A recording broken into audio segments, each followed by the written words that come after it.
What's your background? You're 17, but what's like your religious background? So I kind of just like looked into Christianity like a year ago. My parents aren't Christian or anything. I saw people online talking about Christianity, and it kind of just like I got influenced by stuff like that. I started praying. I got a Bible. Admittedly, didn't probably read it as much as I should have, but I've had people making good points about Islam. I think it's just a good idea to be like open-minded and have an open heart. Yeah, there's no good points. You may think they're good because you're young. You do not know. Islam has no good points. Jesus Christ is Lord. Muhammad is dead under the feet of Jesus. Have you spoke with Sneeko, and like why do you think he became a Muslim? Well, for the same reason, many people, almost like you, almost fell into because they present an Islam that sounds rational, coherent, and simple because they don't tell you all about Islam. They cover a lot of its aspects. So when it says there's only one God and he's not 3 in 1 and 1 in 3 and God didn't become a man and die. Oh, wow, that sounds. Yeah. And you know, Jesus is just a man, but he's one of the greatest. We love him. Oh, you do believe in Jesus? And we honor his mother. You know, he's born a virgin. Wow, sign me up. But then when you study it, you go, damn. For example, Uthman ibn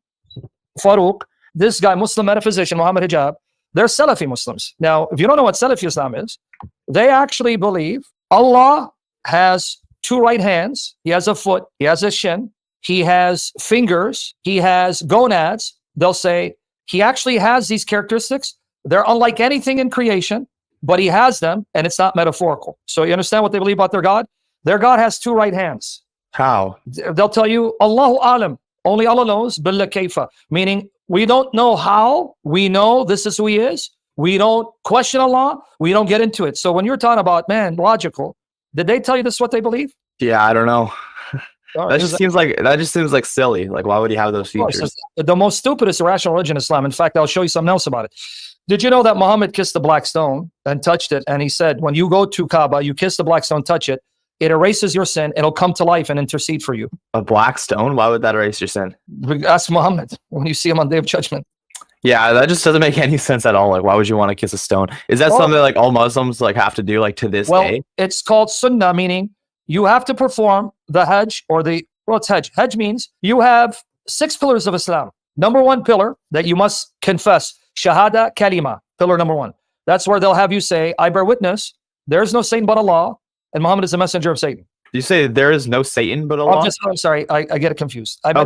They will tell you that you have to say this. This is the first pillar. I bear witness, there is no God but Allah, and I bear witness Muhammad is his messenger. That's pillar number 1. 6 pillars. Pillar number 2, you must perform the 5 daily prayers. Salah, 5 daily prayers. Pillar number 3, you must fast, Sawm, in the month of Ramadan. Pillar number 4, you must perform pilgrimage, Hajj, to Mecca to perform these rites once in your lifetime if you can afford it. Pillar number 5, you give charity, zakat, sadaqah. 6th pillar, you must do jihad. Yeah. So what was one of the pillars? Hajj, pilgrimage, meaning once in your lifetime, if you can afford it, you must go to Mecca, run around the Kaaba, counterclockwise 7 times, run between Safa and Marwa 7 times, throw 7 stones, and all the other rites. In those practices, Muhammad said, when you get to the 2 corners, one black stone corner, where the black stone is, try to kiss it, or at least touch it. But if you can't get near it because of the crowd, try to touch it with a stick, or at least symbolize kissing it. So is this something that like Sneeko has done too? Because I saw he went to Mecca. Did he he ran around 7 times and went and touched a stone? Yes, he has to. Here, let me show it to you. Yes. What? Yes, brother, my young brother. Here's the article. Yes, you have to do it. It's sunnah, brother. Sunnah. Oh my God. Here, I'm going to get you the article, brother. I have a lot of articles on this. Sunnah, brother. And then again, don't mention me. I'm not important. Say, dude, can you explain why you guys kicked the black stone? Oh, Isaiah did it. No, he didn't. But okay, fine. I'm not talking about Isaiah, which he didn't. But can you explain to me? Here, let me show you. Black stone, right here. I have a lot of articles, but this one is to the point. Let's see. The black stone. Look at what the pagans used to do right here. Sahih Bukhari, right? Watch here. We narrated, 1 second, brother. Let me get here. Narrated Abu Raja al-Utaridi. We used to worship stones. See, the pagans. This is an admission by Muslim source. By the way, so you know I'm quoting a Muslim source right here. Search truth.com. Muslims don't actually worship stones, right? No. This is talking about the pagans. Right. But understand, who venerated stones and kissed them? The pagans, right? Yeah. So why did Muhammad do it after he became a monotheist? Couldn't tell you. Neither can they. But anyway, I'm going to show it to you. We used to worship stones, and when we found a better stone than the first one, we would throw the first one and take the latter. So you get the idea. We pagans used to worship stones because they believed the stones were symbols of gods. All right, Muslims say, no, we don't worship idols. Okay, but hold on. Here you go. Sahih Bukhari, volume 2, book 26, number 667. You click here. Here it is, Muslim website. Narrated Abis bin Rabi'a, Umar Umar is the second caliph. He was Muhammad's father-in-law, because Muhammad married his daughter, came near the black stone and kissed it. Why? And said, no doubt, I know that you are a stone and can neither benefit anyone nor harm anyone. Had I not seen Allah's apostle kissing you, I would not have kissed you. Why the hell would Muhammad kiss the stone? So that now those who go and perform pilgrimage have to kiss it too. See, they didn't tell you this, huh? No, I heard nothing about this, to be honest. Wow, I'm shocked. No, I'm not. They'll give you a sanitized version of Islam. Okay, but now watch here. This is a long quote, but it's worth quoting. It is sunnah, meaning something, right, recommended to do. To perform certain acts in tawaf. Tawaf means when you go around the Kaaba, as given below. So what do you do when you go to Mecca? What Sneeko did ask him and say, Sneeko, when you got there, did you try to kiss or touch a black stone? He's going to say yes. Facing the black stone at the start of the tawaf while uttering takbir, Allahu Akbar, and tahleel, la ilaha, la il shaitan illallah, and raising one's hands as they are raised in prayers, and if possible, touching it with both hands and kissing it quietly and placing one's cheek on it. If you can get that close enough, touch it with both hands, kiss it, and put your cheek in it. Okay, hold on, right here. This is the black stone. No, it's sunnah to kiss a black stone. So this is the black stone. Okay? Now people are going to think I'm crazy, Butch, because I'm going to start now making sounds. So follow me. Okay, ready, Butch? He said, when you come to the black stone, put your lips on and start weeping. Let's do it together, Butch, you and me. Hold on. That's what Muhammad said to do. Hey, leave me some room, dude. Let me kiss it too, selfish pig. Hey, Butch. Hey, that was a little too much tongue action, Butch. You're not supposed to lick me. All right, now, was I making fun of Muhammad? Yes. Why? Because I'm doing what he said. What did he say? Watch here. I'm going to show you. Let's go back to the article right here. You kiss it and weep on it. Here, let me find the weeping. Okay, tears. Here. Omar, this is a place where one should shed tears. And then Ibn Umar said, Allah's messenger faced the black stone, touched it, and then placed his lips on it and wept for a long time. So I wasn't lying. I was actually doing what Muhammad did. He kissed the black stone and he wept. This place you cry. Okay. Now let me end it with rape, Islamic rape. Okay, watch here. All right. Right here. So let me know if you're free later. Come on, just Skype me or whatever, because I'm going to show you all the paganism in Islam, idolatry in Islam, and why the historical Jesus claimed to be God in the flesh. Very simple.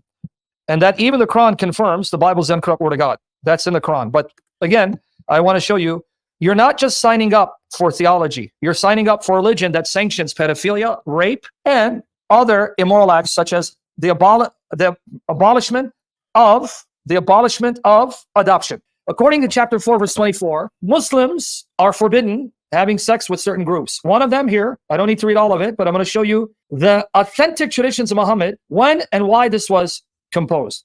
Also forbidden you are women already married. You cannot have sex with a married woman, except those captives and slaves whom your right hands possess. You understand what that means? Yes. You cannot have sex with a married woman unless you've taken her captive, she's her slave, then you can. Now, what's the context? Well, here you go. I'm going to now click. So you see, I'm not lying. Sunnah.com. It's in the article. You click. Here it is. Okay. Now, I'm going to ask you, can you read this chapter subheading for me?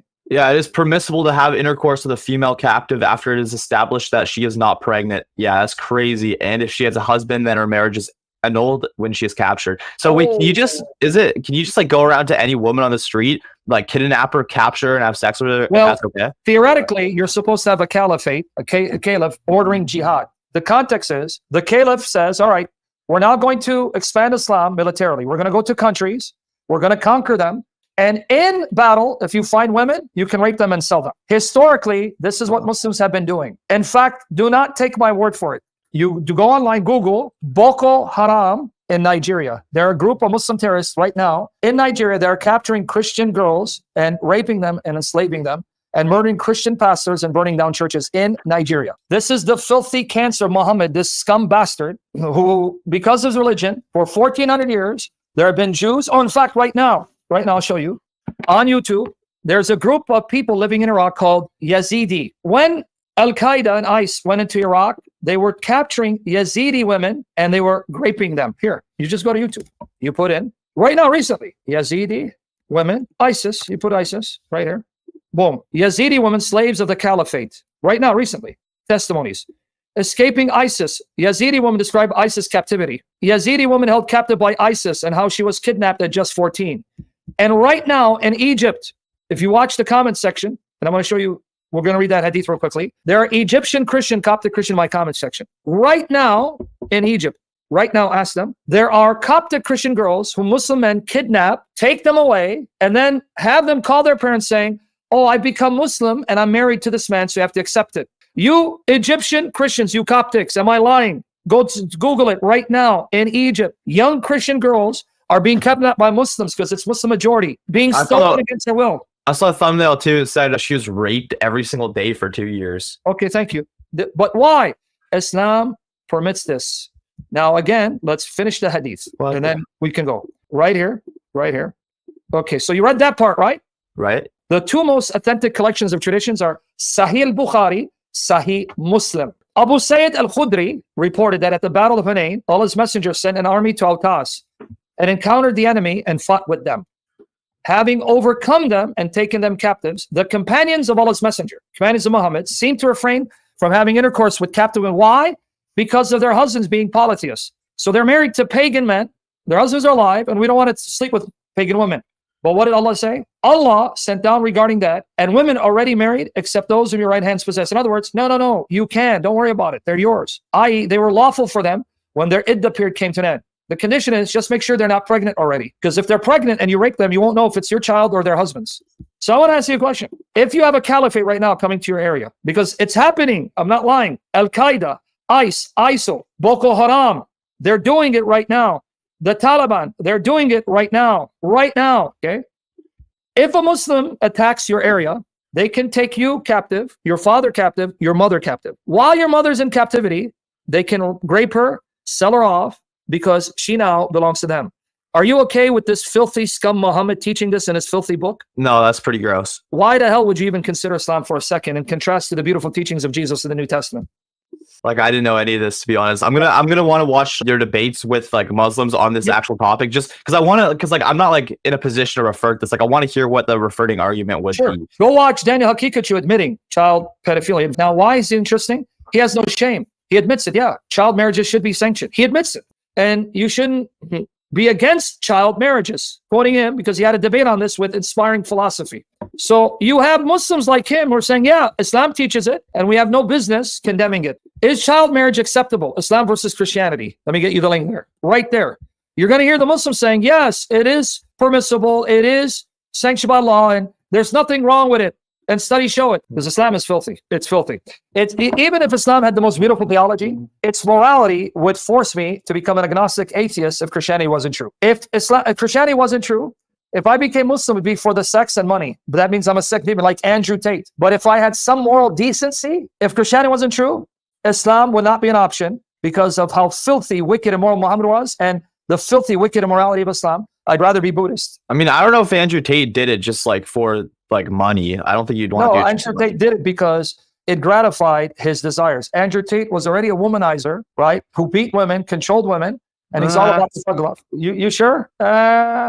Don't be attracted to that lifestyle. Islam feeds into it because Islam, you can have up to 4 wives, unlimited sex slaves, and if they act out of line, you can beat them in submission. Did they tell you that? Is that actually a thing? I heard that you got 4 wives, but does it say you can actually beat them? You mean chapter 4, verse 34 is not in your Quran? Say what? Here you go. Men are in charge of women, picked up, because Allah had made one of them to excel the other, because they spend of their property. So good women are the obedient, guarding in secret that which Allah had guarded. As for those from whom you fear rebellion, admonish them, banish them to beds apart, and scourge them. Idribuhunna, Arbery, and beat them, homie. Palmer, watch here. And beat them, homie. Who lied to you and told you it's not in the Quran? Homie? And I got a lot of hadiths to show you, but obviously you got to go eat. Reach out to me if you want to talk about light beating, if you want to talk about theology, or you want to talk about Muhammad lusting for a married woman and destroying adoption. But you tell me, because if you're sincere and honest, even if you don't become a Christian or don't remain a Christian, you can't be a Muslim. If you refuse Christianity, even though Jesus is alive, even Muslims say he's alive, Muhammad is dead, and your only hope of salvation, you do not become Muslim, go be a Buddhist. The only hope of salvation is Jesus, because Jesus says in John 14, verse 6, John 14, verse 6, Jesus answered him and said, I am the way to the Father, and the truth and the life. There's no life apart from him. No man comes to the Father except through me. Say, Sam is open to having any of you Muslims join me so you can respond, because I don't know any better. Watch how they're going to run like Aisha did with her dolls. All right? Okay. All right. Well, God bless you very much for taking the time to do this. And you definitely made me think different. So God bless you. Take care. Okay. Take care.